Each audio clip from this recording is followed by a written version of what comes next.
So now let's start सी की exam प्राप्त session.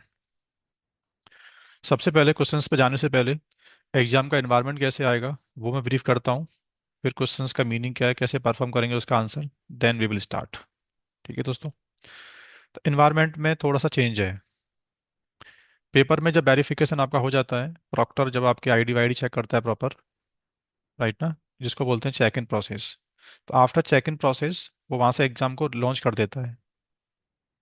ठीक है। एग्जाम जब लॉन्च हो जाएगा तो आपके सामने विंडो कैसा आता है पता है आपको? मैं एक इमेज आपको दिखा देता हूँ।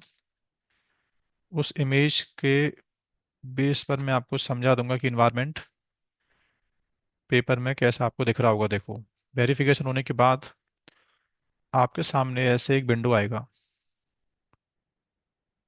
एक विंडो आपको दिख रहा होगा इस तरह से एक इमेज।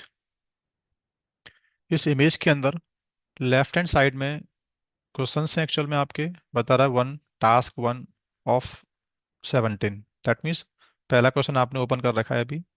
नेक्स्ट नेक्स्ट नेक्स्ट करते जाओगे, क्वेश्चंस आगे बढ़ते जाएंगे। ठीक है। और राइट हैंड साइड में दिख रहा है आपको एक टर्मिनल। इसमें बेसिकली ये टर्मिनल क्या है पता है? एक वर्चुअल मशीन है जिससे आप कनेक्टेड हो थ्रू इंटरनेट। राइट, वेरिफिकेशन के बाद ये आपके लैपटॉप में ये पॉपअप खुल जाता है अपने आप। ठीक है। ये टर्मिनल के पीछे जो लिनक्स इंस्टॉल्ड है ना, ये मशीन उबंटू का एग्जाम है। ये जो मशीन दिख रहा है आपको, ये फायरफॉक्स खुला हुआ है इसके अंदर, और एक टर्मिनल खुला हुआ है। ये लिनक्स का मशीन है, इसमें उबंटू इंस्टॉल्ड है। एग्जाम में क्या बोल रहा है वो, कि ब्राउजर भी आप यूज कर सकते हो। ये जो फायरफॉक्स है ना, ये फायरफॉक्स में बेसिकली दो वेबसाइट ओपन कर सकते हो बस आप। एक Q180.io वेबसाइट और एक गिटहब। पेपर में बोलता है कि कोई भी कमांड आपको याद नहीं आ रहा है, कुछ भी आपको चीट शीट चाहिए, आपको कोई भी इंस्ट्रक्शन चाहिए YAML फॉर्मेट में, तो फ्रेश आपको डेवलप करना नहीं आना चाहिए।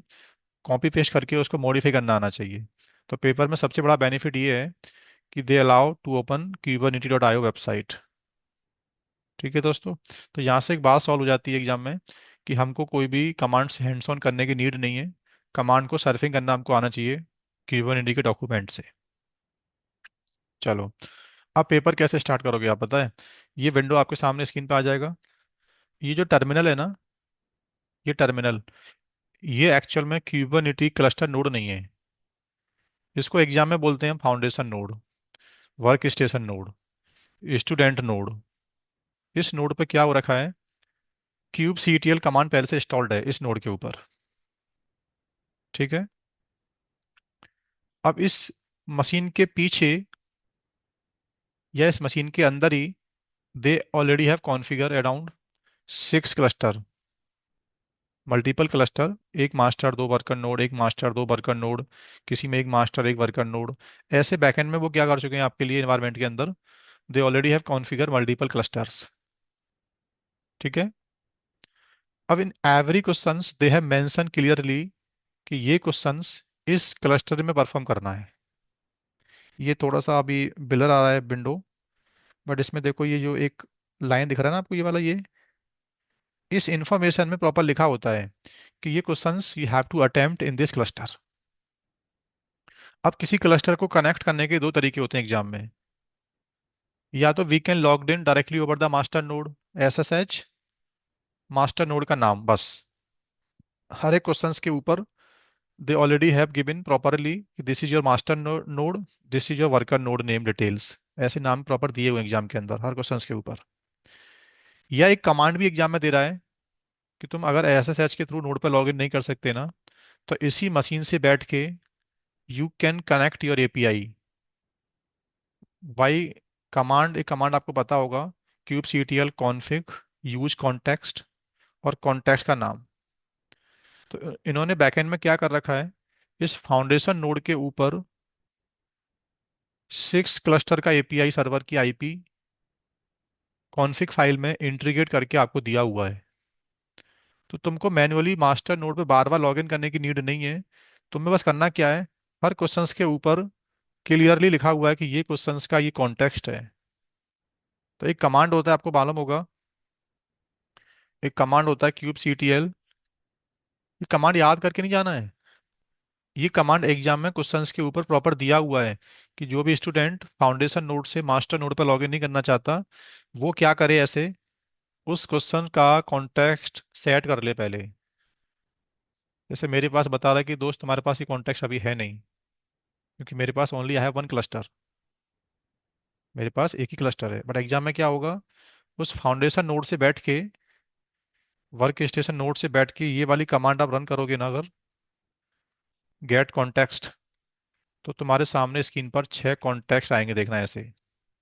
मेरे सामने एक ही आ रहा है अभी, ये कॉन्टेक्स्ट का नाम होता है। ऐसे एग्जाम में क्या होगा, E K 8 S, E K 8 S, K 8 S, M K 8 S, ऐसे कुछ लॉजिकल नाम क्लस्टर के कॉन्टेक्स्ट को दे के रखा हुआ है बैकएंड में। तो फाइनली आप क्या कर सकते हो, या तो जो आपका फाउंडेशन नोड है, यहाँ से कमांड चलाओ SSH, मास्टर नोड का नाम, ये तरीका एक है। फिर उस मास्टर नोड पे जाके क्वेश्चंस को अटेम्प्ट करके आओ, और उस मास्टर नोड से एग्जिट कमांड से बाहर आ जाओ। फिर दूसरे मास्टर नोड पे जाओ फॉर सेकंड क्वेश्चन। ऐसे हर एक क्वेश्चंस के मास्टर नोड पे जा जाके बार बार आप लॉग इन करो, क्वेश्चन को परफॉर्म करो, बाहर आ जाओ। या फिर एक सिंपल तरीका है, इसी सिस्टम पे बैठे रहो बस, फाउंडेशन नोड पे ही बैठे रहो, कहीं जाने की नीड नहीं है। एक सिंपल कमांड चलाओ एग्जाम में, kubectl config यूज कॉन्टेक्स्ट, और कॉन्टेक्स्ट का नाम। ये कमांड आपको याद करके जाना नहीं है, क्वेश्चंस के ऊपर आराम से पढ़ लेना, हर एक क्वेश्चंस का कॉन्टेक्स्ट एग्जाम में गिवन है। ठीक है दोस्तों, चलो। उसके बाद क्वेश्चंस माइंड में आता है कि सर कॉन्टेक्स्ट मैंने स्विच कर लिया, अब मुझे नेक्स्ट क्वेश्चन परफॉर्म करना है, तो उस कॉन्टेक्स्ट से बाहर आना पड़ता है क्या? नहीं, जैसे ही you set new context, you switch the new context, तो पुराना वाला कॉन्टेक्स्ट ऑटोमेटिकली लॉग आउट हो जाता है। तो ऐसा कोई कमांड नहीं है कि मुझे उस कॉन्टेक्स्ट से पहले बाहर आना पड़ेगा, फिर मैं नया कॉन्टेक्स्ट स्विच करूंगा। क्वेश्चन वन खत्म हो गया, नेक्स्ट क्वेश्चन पे जाना है, कॉन्टेक्स्ट की कमांड चलानी है, क्वेश्चंस को स्टार्ट कर देना है, आंसर को स्टार्ट कर देना है। थर्ड क्वेश्चन पे आना है, कॉन्टेक्स्ट सेट करना है। सर मुझे कभी क्वेश्चन नंबर वन पे वापस कुछ कुछ मिस्टेक मेरे से हो गई, मुझे वापस क्वेश्चन नंबर वन ठीक करना है फिर से, तो दोबारा से क्वेश्चन नंबर वन का जो कॉन्टेक्स्ट है फिर सेट कर लेना है। कॉन्टेक्स्ट स्विच करते ही मास्टर नोड की इंफॉर्मेशन बदल जाएगी, देखना। अलग अलग कॉन्टेक्स्ट में अलग अलग मास्टर नोड के नाम है सेपरेट, तो मालूम चल जाता है कि ये कॉन्टेक्स्ट में मास्टर नोड अलग है, इस कॉन्टेक्स्ट का मास्टर नोड अलग है। तो बेसिकली बैकएंड में they have configure 6 cluster, that means 6 master node, और हर मास्टर नोड के अपने अपने अलग अलग वर्कर नोड्स हैं। या तो मास्टर नोड पे डायरेक्ट लॉगिन कर जाना, या कॉन्टैक्ट स्विच कर लेना। इस बात का एग्जाम में बस आपको ध्यान रखना पड़ता है। ये टर्मिनल बंद हो जाएगा, कोई प्रॉब्लम नहीं है। ये टर्मिनल लिनक्स का टर्मिनल है। कभी यहाँ से बाहर गलती से बाहर आ गए, तो फिर से डेस्कटॉप पर राइट क्लिक करो, और फिर से टर्मिनल ओपन कर लेना। ठीक है दोस्तों। दूसरी बात, फायरफॉक्स एप्लीकेशन टैब से, यहाँ से इस एप्लीकेशन टैब पे जाके आप अपना फायरफॉक्स टर्मिनल दोबारा से रीओपन कर सकते हो। ऊपर एक लिंक आ रही है https://talks.linuxfoundation.org, इसको यहाँ से हटा के kubernetes.io, जैसे सपोज करना ये एग्जाम का फायरफॉक्स है, ऐसे साइड में करना कि एग्जाम में ये एग्जाम का फायरफॉक्स है, और ये वाली वेबसाइट ऐसे पहले ओपन करके रख लेना। अब इस वेबसाइट को कैसे यूज करना पता है, जैसे जैसे मैं एग्जाम प्रेप में आपको दूंगा, बेस्ड ऑन माई एक्सपीरियंस, जो भी मैंने अभी एग्जाम राइट किया प्रीवियसली, तो उस एक्सपीरियंस के बेसिस पे बताऊंगा मैं आपको कि ये क्वेश्चंस आए थे, ये इसका आंसर करके आना इस तरह से आपको। ठीक है दोस्तों।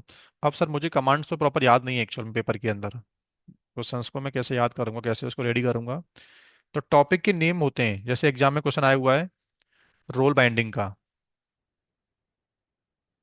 ऐसे हर क्वेश्चंस के टाइटल बस याद कर लो हल्का हल्का सा, रोल बाइंडिंग सर्च कर लो। तो रोल बाइंडिंग वाले क्वेश्चन में जो कमांड्स अभी मैं यूज करूंगा ना, वो कमांड्स मुझे गूगल से डॉक्यूमेंट से कॉपी पेस्ट करना आना चाहिए। कोई कमांड्स मुझे लगता नहीं ऐसा पेपर में याद करने की नीड है, बस क्यूबरनेटी की वेबसाइट से डॉक्यूमेंट सर्च करना आपको आना चाहिए। वो अभी मैं करके स्टेप बाय स्टेप दिखाऊंगा प्रॉपर। ठीक है। दूसरी बात, सर पेपर में आजकल लोग बोलते हैं मैं घर से एग्जाम दे रहा हूँ इसका, तो मेरे लैपटॉप में क्या इन्फॉर्मेशन होना चाहिए। तो विंडोज़ का लैपटॉप चलेगा, कोई प्रॉब्लम नहीं है। विंडोज़ 10 विंडोज़ 11 से आप एग्ज़ाम राइट कर सकते हो उसका, CK का। और आपके लैपटॉप में कम से कम 8 GB रैम होना चाहिए। 8 GB रैम का i3 लैपटॉप एटलीस्ट होना चाहिए। ठीक है। जब एग्ज़ाम आप राइट करते हो तो ये क्रोम वगैरह सब बंद हो जाते हैं एग्ज़ाम के अंदर। पेपर को जब लॉन्च करोगे तो एक सेपरेट ब्राउज़र मिलता है आपको, जिसको बोलते हैं PSI ब्राउज़र। तो वो PSI की एक फाइल होगी, उसको तुमको अपने एग्जाम कंसोल से पहले डाउनलोडिंग करना पड़ता है सिस्टम के अंदर। जिस दिन आपका एग्जाम है ना, तो आपके अकाउंट में वो फाइल आना अपने आप स्टार्ट हो जाती है ऑटोमेटिकली। उस फाइल पे क्लिक करते ही वो सबको बंद कर देगा लेफ्ट मशीन में से आपके। ये क्रोम वगैरह पी ये सब बंद हो जाएंगे। सिर्फ PSI ब्राउजर चल रहा होगा बस। ठीक है। वो पूरे सिस्टम की विंडो लॉक कर देगा, और PSI की विंडो सिस्टम में आपको दिख रही होगी बस। That's it. ठीक है। अब उस ब्राउजर के अंदर क्या होता है, राइट में चैट का ऑप्शन होता है, आप प्रॉक्टर से बात कर सकते हो। कैमरा आपका ऑन रहता है। ठीक है। आप जब एग्जाम घर से राइट करोगे तो एटलीस्ट आपका फ्रंट कैमरा सिस्टम का काम करना चाहिए। ठीक है दोस्तों, फ्रंट कैमरा आपका सिस्टम का काम करना चाहिए। एक्सटर्नल कैमरे की नीड अलग से नहीं है। जैसे रेड हैट की जो एग्जाम देते हैं हम लोग, तो एक कैमरा हमको अलग से सेपरेटली साइड लोकेशन के लिए चाहिए हम लोग को। वो साइड का व्यू देखते हैं प्रॉपरली ना। बट ये जो एग्जाम होता है ये फ्रंट कैमरा से होता है ओनली। आपका फेस पोजीशन कैमरा माना चाहिए बस, दैट्स इट। तो ये अलग से कोई कीबोर्ड और ये मॉनिटर ये अलग से मॉनिटर नहीं करते। ठीक है। तो फ्रंट कैमरा प्रॉपर चेक करना, अपना वो काम करना चाहिए। दूसरा, पेपर में ब्रेक के ऑप्शन होते हैं। जैसे आपको लगता है कि मैंने 20 मिनट एग्जाम राइट कर लिया, अब मुझे थोड़ा सा रेस्ट लेना है बीच में, तो वहाँ से ब्रेक करो और ब्रेक के बाद आराम से अपना रेस्ट कर सकते हो आप लोग। ब्रेक का ऑप्शन होता है, प्रॉक्टर को बोलो मुझे ब्रेक लेना है, ब्रेक लेके बाहर आ सकते हो नॉर्मली। ठीक है।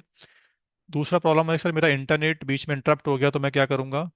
तो वो इंटरनेट जाने के बाद क्या होता है, PSI ब्राउजर अपने आप बंद हो जाता है। बट उसकी डाउनलोडिंग जो फाइल होती है ना, .exe फाइल, वो आपके डाउनलोडिंग फोल्डर में अवेलेबल रहती है।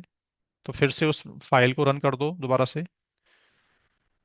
फाइल को रन कर दो, 5 मिनट बाद वो दोबारा से प्रॉक्टर आपसे कनेक्ट होगा, फिर से जल्दी जल्दी से आपकी ID वेरीफाई करेगा, और वहीं से आपका एग्जाम रीलॉन्च हो जाएगा जहाँ से आपका विंडो क्लोज हुआ था। तो 10 से 5 मिनट का टाइम आपका चला जाता है बस। वो रीवेरिफिकेशन में 10 से 5 मिनट का टाइमर जो होता है, वो टाइमर पॉज होता नहीं है लेकिन ना। तो प्रॉक्टर से बोल दो कि मेरा एग्जाम चल रहा था, मैं लॉग आउट हो गया गलती से, तो फिर वो थोड़ा फास्ट वेरिफिकेशन कर देता है, और 5 से 10 मिनट में आपका एग्जाम फिर से रिलॉन्च हो जाता है। राइट। दूसरा, कभी PSI ब्राउजर सिस्टम में कंपेटेबल नहीं रहता है तो एग्जाम स्टार्ट नहीं हो पा रहा है। तो ऐसे केस में आपको, तुम्हारा जो अटेम्प्ट है वो लैप्स होता नहीं है इसके अंदर। तुम लिनक्स फाउंडेशन से अपना सर्टिफिकेशन सपोर्ट एक इसका मेल ID है। जब एग्जाम आप परचेज करते हो तो वहाँ पे एक लिंक आता है कि कोई सॉफ्टवेयर पे इश्यू आ रहा है, एग्जाम स्टार्ट नहीं हो पा रहा है। तो वहाँ से आप अपना केस जनरेट कर सकते हो, और वो 24 आवर्स के अंदर अंदर कोई ना कोई सपोर्ट पे आपको रिप्लाई कर देते हैं। तो आपका जो अटेम्प्ट है वो लैप्स नहीं होता, दोबारा से एग्जाम आपको फिर से मिल जाता है। ठीक है दोस्तों। चलो, और आपके इंटरनेट की स्पीड कम से कम 40 MB से ऊपर होनी चाहिए। आप घर से एग्जाम राइट कर रहे हो तो 40-50+ Mbps स्पीड आपका इंटरनेट का होना चाहिए। ठीक है। तो ये एग्जाम का इन्वायरमेंट मैंने ब्रीफ कर दिया है। अभी कोई क्वेश्चंस आपके माइंड में आ रहा है अबाउट द इन्वायरमेंट, तो वहाँ से आप हैंड रेज करके पूछ सकते हो मेरे से। Then we will jump into the technical questions.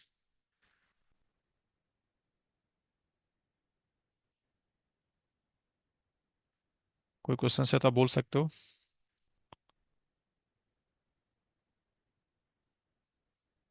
ठीक है, थैंक यू।